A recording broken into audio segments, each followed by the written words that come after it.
Estamos continuando esta serie sobre la primera epístola de Juan y les invito a que busquen allí el capítulo 2 de la primera epístola de Juan y vamos a leer los versículos del 7 al 11.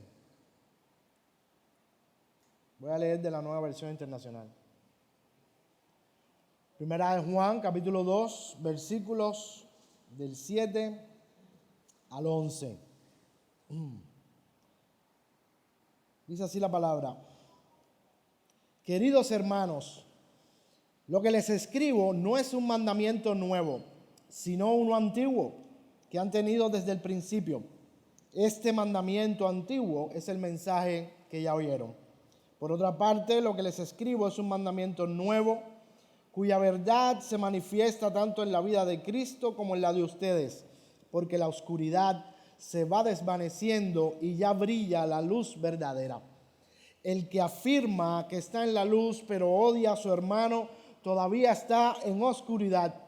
El que ama a su hermano permanece en la luz y no hay nada en su vida que lo haga tropezar. Pero el que odia a su hermano está en la oscuridad y en ella vive y no sabe a dónde va, porque la oscuridad no lo deja ver. Todos en esta sala hemos experimentado un apagón, ¿verdad? ¿Quién no ha tenido esa experiencia vital? Y todos sabemos las molestias, ¿verdad?, que esto ocasiona, sobre todo si es de noche. No importa, igual a cualquier hora, dice Joel. Cuando esto ocurre, cuando se va a la luz, todos queremos que vuelva, porque necesitamos sus beneficios, ¿verdad? Los beneficios de la luz. Pero, ¿cómo nosotros podemos saber, después que se va la luz, si ella vuelve? ¿Cómo podemos saber si la luz vuelve? Pues precisamente por las evidencias que nos da la electricidad, ¿cierto? De hecho, nosotros no vemos la luz, sino lo que vemos es lo que ella produce. De manera que nosotros podemos decir que hay luz, pero si tú enciendes el ventilador y no echa aire, después de decir que hay luz, o tú estás loco, o estás diciendo una mentira, ¿verdad? Del mismo modo, el apóstol Juan, aquí en su epístola, dice que hay una evidencia para saber si nosotros somos creyentes, es decir, si estamos en la luz, usando su lenguaje. Y eso es lo que nosotros vamos a estar considerando en esta mañana. Las evidencias que nos da el apóstol para que sepamos si estamos o no en la luz, es decir, en la fe de Cristo Jesús. Vamos a orar. Señor, una vez más te damos gracias por tu palabra y te pedimos que ahora tú prepares nuestras mentes y nuestros corazones para recibirla. Ayúdanos, Señor, y háblanos claramente. Te lo pedimos en Cristo. Amén. En toda esta carta de Primera de Juan y en especial en la sesión que nosotros vamos a estar meditando en esta mañana, el apóstol utiliza dos términos que los cubanos conocemos muy bien para referirse a la manera en que Dios define su realidad y la nuestra. Estos dos términos son luz y tinieblas. Y por nuestra cultura, ¿verdad? Nosotros sabemos, nos suenan estos términos. ¿Qué cosa es la luz y qué cosas son las tinieblas? En el capítulo 1 de esta carta, el versículo 5, Juan nos dice, por ejemplo, que Dios es luz y en Él no hay nada de oscuridad. Estoy leyendo nueva traducción viviente. Y en el Evangelio de Juan, el mismo autor, capítulo 8, versículo 12, Jesús dijo de sí mismo, yo soy la luz del mundo. El que me sigue no andará en tinieblas, sino que tendrá la luz de la vida. Por otra parte, Jesús se refirió a sus seguidores, a los cristianos, del mismo modo cuando dijo en Mateo capítulo 5, versículo 14, vosotros, ustedes, son la luz del mundo. Una ciudad asentada sobre un monte no se puede esconder. El deseo de Dios es que la luz de Cristo ilumine nuestra oscuridad de manera que nosotros podamos verle y desear estar con él. El pasaje este de Mateo capítulo 5 continúa diciendo, así brille vuestra luz delante de los hombres para que vean vuestras buenas obras y glorifiquen a vuestro Padre que está en los cielos. Por eso, mis hermanos, es tan importante para Juan que sepamos si nosotros mismos estamos en el reino de la luz. Y en esta sesión Él nos da la clave para este conocimiento. En la porción que tenemos por delante, vamos a ver de mano del apóstol Juan la unidad de nuestra fe y cuál es el elemento distintivo de la misma. Dos cosas. La unidad de nuestra fe y el elemento distintivo de la misma. El versículo 7 comienza diciendo, primera de Juan capítulo 2, versículo 7, ahí ese versículo comienza diciendo que lo que Él nos está trayendo no es un mandamiento nuevo, sino el mandamiento antiguo, aquel que sus oyentes han tenido desde el principio y que es la palabra que escucharon. Juan empieza a enseñar que tanto en el pasado como en el presente, el deseo de Dios para nosotros ha sido el mismo. El modo de salvación ha sido el mismo. Y la manera de mostrar esa salvación es la misma antes y ahora. Esto nos habla de la continuidad de nuestra fe. Nosotros los creyentes podemos decir que somos continuidad. ¿Sabes por qué? Porque pertenecemos al mismo y único pueblo de Dios que comenzó en el jardín del Edén con nuestros primeros padres, Adán y Eva. De allí venimos. Y se extiende este pueblo hasta el fin de los tiempos con el último creyente que se convierta antes que el Señor Jesucristo venga en gloria. Somos una continuidad en la familia de la fe. Ahora bien, la Nueva Traducción Viviente nos adelanta cuál es este mandamiento antiguo de que Juan está hablando aquí. Ahí dice, ese mandamiento antiguo, ámense unos a otros, es el mismo mensaje que ustedes oyeron antes. El mandamiento de amarnos unos a otros como señal distintiva de nuestra fe se encuentra registrado en la palabra de Dios desde el comienzo de los tiempos. Aún antes que este mandamiento estuviera registrado como una ley, Dios lo había puesto en el corazón de sus primeras criaturas. Cuando Dios preguntó a Caín por su hermano Abel, después que lo había asesinado, y él respondió, ¿acaso soy yo el encargado de cuidar de mi hermano? Y esta frase va a ser clave aquí. Estaba violando la ley del amor, la cual era medular en su relación como hermano. Fíjate lo que dijo Caín. Dios le preguntaba, ¿dónde está tu hermano? Y dice, y yo soy el encargado de cuidarlo a él. Por otro lado, la ley que vino muchos años después resume en un solo mandamiento esta verdad: amarás a tu prójimo como a ti mismo, dice Gálatas 5:14. Ahora el versículo 8 de este pasaje continúa diciendo que este mandamiento antiguo, amarás a tu prójimo como a ti mismo, también es un mandamiento nuevo.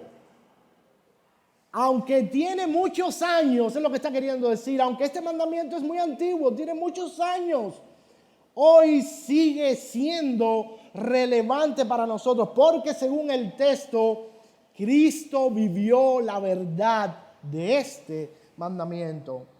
Dice aquí, por otra parte, lo que les escribo es un mandamiento nuevo, cuya verdad se manifiesta tanto en la vida de Cristo como en la de ustedes. Mira lo que dice el Señor en el Evangelio de Juan, capítulo 13, versículos 34 y 35. Este mandamiento nuevo les doy, que se amen los unos a los otros. De este modo todos sabrán que son mis discípulos, si se aman los unos a los otros. Si hay algo que nadie puede negar aquí de la vida de Jesús, es que Él amó y lo hizo hasta las últimas consecuencias. Este amor de Cristo se muestra a lo largo de todo su ministerio de un modo tangible, se puede palpar, se puede ver, alimentando a los que tenían hambre, sanando a los que estaban enfermos, consolando a los que necesitaban consuelo, identificándose con el dolor humano, alegrándose con los que se alegraban y llorando con los que lloraban.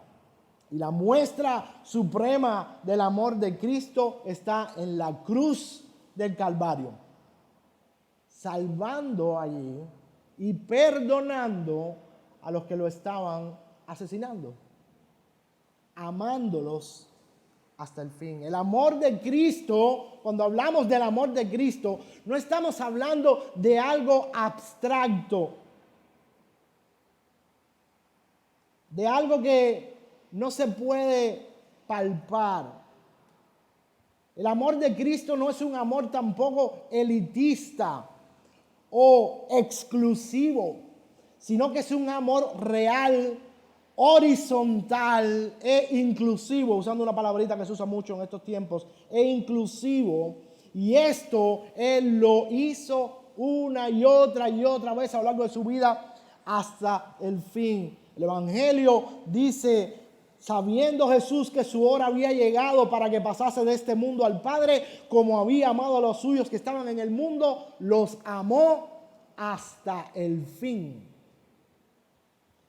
Tanto en el Evangelio de Juan como en esta carta, nosotros vemos una y otra vez la misma idea. La evidencia de que somos hijos de Dios, discípulos de Cristo, o usando la terminología de Juan, la luz del mundo, es que nos amemos los unos a los otros. Pero, ¿cómo se puede ver en la práctica este amor entre nosotros? Porque a veces hablamos de amor y cantamos amémonos de corazón, pero ¿eso qué quiere decir? ¿Cómo eso se ve?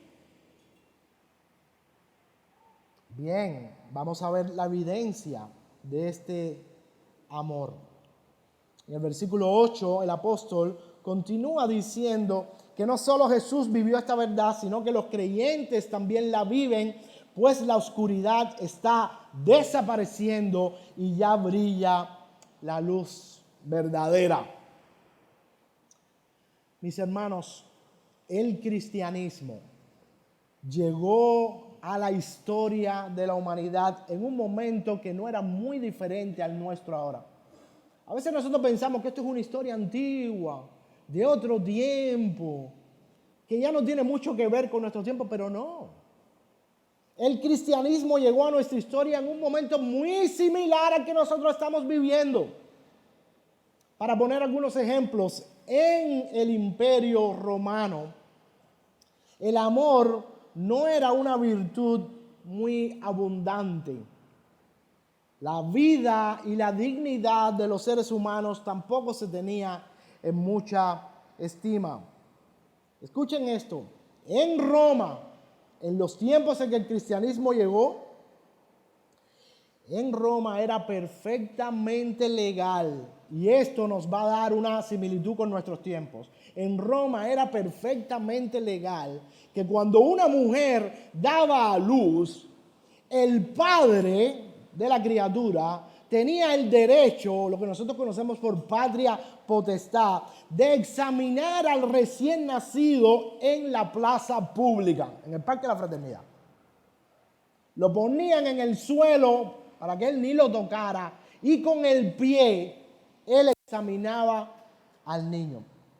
Si el padre consideraba que no sería fuerte para la guerra en el caso que fuese varón, o que no sería fuerte para tener hijos fuertes en el caso que fuese hembra, podía abandonarlo allí en plena plaza pública para que los perros salvajes que entraban a la ciudad a comer por la noche se lo comieran por la noche, o para que los traficantes de esclavos lo llevaran para ser un futuro esclavo o una futura prostituta. Y esto era legal en Roma. En ese momento es que el cristianismo entró, cuando las cosas estaban así. Del mismo modo, los ancianos no eran considerados personas útiles. Y si no tenían una familia que los cuidaba, quedaban totalmente desamparados. Lo mismo sucedía con los enfermos y ya ni hablar de los esclavos. En la película 300 vemos algo similar que pasaba entre los griegos. Los niños deformes en Grecia eran arrojados por un despeñadero al nacer. Y los más fuertes eran llevados a muy temprana edad, a los 7 años, a la escuela de lucha, la Agogé, donde sobrevivían o morían. Y todo eso era legal. En ese contexto hizo su entrada al mundo la fe cristiana. La venida de Cristo inauguró el inicio de los últimos tiempos. El sol de justicia brilló en medio de esas tinieblas y dice Juan que esas tinieblas no han podido extinguirlo. Luego, cientos y miles de luces comenzaron a brillar en todo el imperio, de tal modo que los romanos llegaron a decir que no podían acabar con una religión que se ocupaba de lo que ellos desechaban. Ya que los cristianos comenzaron a recoger de la plaza pública a todos aquellos niños que eran abandonados por sus padres. Los recogían y se los llevaban para su casa. Ellos también recogieron a todos los ancianos que estaban abandonados. Ellos también recogieron a todos los enfermos que estaban abandonados y cuidaron de ellos en sus casas. Compartieron sus bienes, su comida, su ropa, su casa, sus medicinas, su dinero, todo con aquellos que la sociedad desechaba.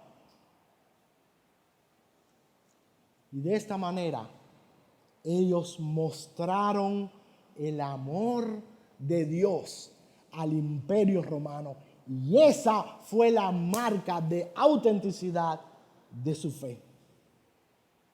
En aquellos tiempos se hizo notable en el imperio una frase sobre los cristianos que Marcos Vidal, el cantautor evangélico español, usó en una de sus canciones.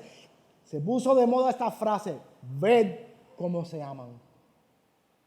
Mira cómo se aman. ¿Sabes por qué mira? Porque se podía ver. No eran unas palabras que ellos estaban diciendo te amo, te amo, te amo. No, se veía. Es por eso que en el versículo 9, primera de Juan, capítulo 2, el apóstol declara que si alguien afirma que está en la luz, es decir, que conoce a Cristo, pero odia a un hermano, esa persona vive aún en la oscuridad. Ya que es imposible haber experimentado el amor perdonador de Dios y no amar a los hermanos. En el capítulo 3 de esta epístola, y perdón por el que va a predicar más para allá, pero lo voy a usar. el capítulo 3 de esta epístola de Primera de Juan, a partir del versículo 10, mira cómo Juan amplía esta idea. Dice el apóstol, así distinguimos entre los hijos de Dios y los hijos del diablo. El que no practica la justicia no es hijo de Dios, ni tampoco lo es el que no ama a su hermano. Este es el mensaje que han oído desde el principio, que nos amemos los unos a los otros. No seamos como Caín, ¿se acuerdan lo que dije al principio? No seamos como Caín, que por ser del maligno asesinó a su hermano. ¿Y por qué lo hizo? Porque sus propias obras eran malas y la de su hermano justa. Versículo 14, nosotros sabemos que hemos pasado de muerte a vida, de tinieblas a luz, porque amamos a nuestros hermanos.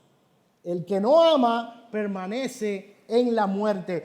Todo el que odia a su hermano, escucha esto, todo el que odia a su hermano, es decir, el que no lo ama de un modo activo, es un asesino. Todo el que no ama al hermano es un asesino. Y ustedes saben que en ningún asesino permanece la vida eterna. En esto conocemos lo que es el amor, en que Jesucristo entregó su vida por nosotros. Así también nosotros debemos entregar la vida por nuestros hermanos. Y escucha cómo él cierra. Si alguien que posee bienes materiales ve que su hermano está pasando necesidad y no tiene compasión de él, ¿cómo se puede decir que el amor de Dios habita en él? De este modo se ve, mis hermanos. No es algo abstracto. Por su parte, Santiago lo dice de este modo para que tú veas que es una misma idea en toda la Escritura. Santiago lo dice de este modo en su capítulo 2, versículos 14 al 17. Mira cómo lo dice Santiago. Hermanos míos, ¿de qué le sirve a uno alegar que tiene fe si no tiene obras? ¿Acaso podrá salvarlo la fe? Supongamos que un hermano o una hermana no tienen con qué vestirse y carecen del alimento diario, y uno de ustedes le dice que le vaya bien, abríguense y coman hasta saciarse, pero no le da lo necesario para el cuerpo. ¿De qué servirá esto? Así también la fe por sí sola, si no tiene obras, está muerta. Los versículos 11 y 12 de Primera de Juan reafirman de nuevo, vuelven sobre esta realidad cuando nos dicen que el que ama a su hermano vive en la luz y no hace que otros tropiecen, mientras que el que odia a su hermano todavía vive y camina en la oscuridad y no sabe a dónde ir, pues las tinieblas le han cegado sus ojos. Tal como dice Luciano Jaramillo en su comentario a esta epístola, el amor es una cualidad esencial de la comunidad cristiana que evidencia que conocemos a Dios. Esa es la muestra de que conocemos a Dios. Por eso cuando alguien que se dice cristiano no ama de un modo activo a sus hermanos y amigos, los que lo ven tropiezan en el sentido de que ven una incoherencia entre lo que está diciendo y lo que está haciendo, y lo que ellos oyen son palabras vacías como tinieblas que entorpecen su camino para llegar a Jesucristo. Oscurecen el camino. En nuestra cultura, mis hermanos, Habana Vieja 2022, en nuestra cultura, Guanabacoa, Casablanca, El Cerro, en nuestra cultura, todo se trata del amor a mí mismo y de cómo yo puedo salir hacia adelante. En nuestra cultura, yo soy el más importante. Número uno. ¿No has oído por ahí el otro día en la telenovela cubana? Por una vez en la vida, piensa solo en ti. que te lo mereces. Suena bonito. Para alcanzar mis objetivos en nuestra cultura, no importa pasarle por arriba a cualquiera.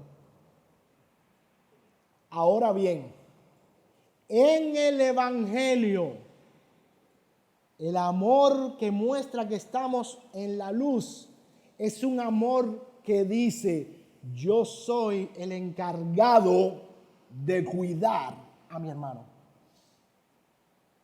Pero no de cuidar en el modo que algunos dicen por ahí, que tengo que vigilarte para ver lo que tú estás haciendo, para exhortarte, para reprenderte, para... No. El que te cuida. Yo soy el encargado. Yo no soy como Caín, que dijo: ¿acaso soy responsable de cuidar a mi hermano? No, en el Evangelio decimos: sí, somos los responsables de cuidar a los hermanos. En el Evangelio, amor es buscar la oportunidad de bendecir a los creyentes y a los que no son creyentes. En el Evangelio, el amor no es un cliché como el que tantas veces hemos escuchado de aquellos hermanos que vienen y te dicen: Dios te bendiga, te amo en Cristo, pero tu vida no me importa para nada. Búscate la vida y Dios te bendiga. En el Evangelio el amor no es un cliché, es todo lo contrario. En el Evangelio lo que nosotros vivimos es el amor de Dios activado desde el cielo, viniendo a salvarme y ahora manifestado de mí hacia los que me rodean. Ese es el amor evangélico. Y ahora quiero pedirles que hagan conmigo un ejercicio un poco heterodoxo, pero me voy a arriesgar porque aquí creo que se puede. Y quiero que todos cierren los ojos para que escuchen cómo luce una iglesia que practica este amor. No va a pasar nada, cierren los ojos y escuchen para que se concentren. Cierren los ojos, no tengan miedo, los guapos no tengan miedo. Dice así: mira cómo luce una iglesia que practica este amor. Todos los creyentes eran de un solo sentir y pensar. Ninguno consideraba suya ninguna de sus posesiones, sino que la compartían. Los apóstoles, a su vez, con gran poder, seguían dando testimonio de la resurrección del Señor Jesús. La gracia de Dios se derramaba abundantemente sobre todos ellos, pues no había ningún necesitado en la comunidad. Quienes poseían casas o terrenos los vendían, llevaban el dinero de las ventas y lo entregaban a los apóstoles para que se distribuyera a cada uno según su necesidad. Ya pueden abrir los ojos. Wow.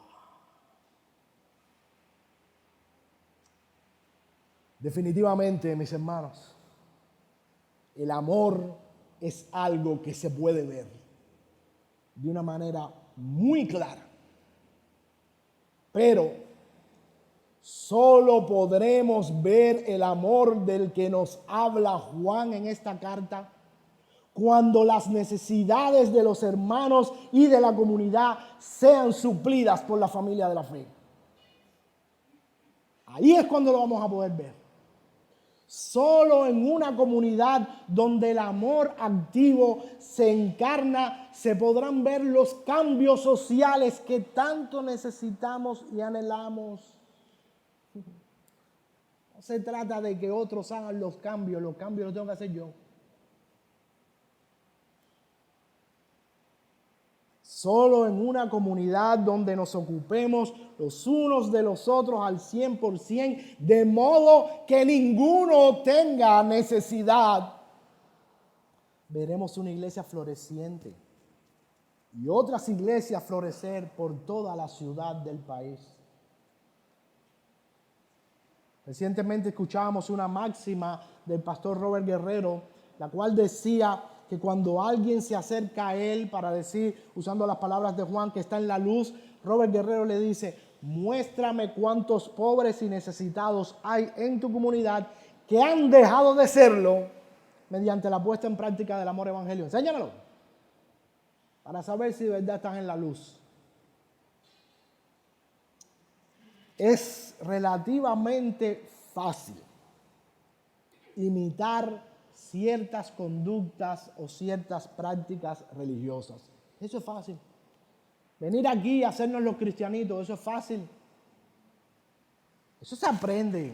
Y los que nacieron en una familia cristiana lo saben más. Es fácil jugar a ser cristiano. Y tal vez podamos engañarnos a nosotros mismos o a otros durante un tiempo. Pero lo que es imposible de imitar es el amor de Dios, recibido desde arriba y transmitido hacia los demás en una vida de servicio y ayuda. Eso no se puede imitar. Eso sí es original. Así que, mis hermanos, si alguna vez alguno aquí, como yo, ha tenido dudas sobre su fe, si está en la luz o no, no sé si te has hecho esa pregunta alguna vez, yo sí. ¿Soy o no soy? ¿Verdad que a veces vienen esos momentos? Si alguien ha tenido esa duda, que se realice este antígeno bíblico. Estoy sirviendo a mis hermanos. Si el resultado es positivo, sí, lo estás haciendo. Sí, lo hago aquí, lo hago allá, lo veo aquí. Hay que dar gracias a Dios y buscar continuar sirviendo a nuestros semejantes. Buscar nuevas maneras, nuevas formas. ¿Cómo puedo servir más y mejor? Alistair Beck, un teólogo americano, dice que la única competencia posible que hay en la iglesia es esta: a ver quién sirve más. Esa es la única competencia que tenemos que echar nosotros. No es otra. ¿Quién ayuda más? Y si el resultado de este antígeno bíblico es negativo y me doy cuenta que no estoy sirviendo y por tanto lo más probable es que no estoy en la luz, ¿sabes lo que hay que hacer? La fórmula de Lutero: arrepentimiento y fe. Pidamos perdón al Señor Jesucristo y pidámosle a Dios que Él nos revele a su Hijo, aquel que nos amó de tal manera que dio su vida en la cruz del Calvario para que nosotros andemos en la luz. Quiero terminar con unas palabras de un poeta chileno que me gusta mucho, Borges. Él dijo: si no hay nada que nos salve de la muerte, al menos que el amor nos salve de la vida. Que Dios bendiga su palabra en nuestros corazones y que podamos aplicar la fórmula del amor activo.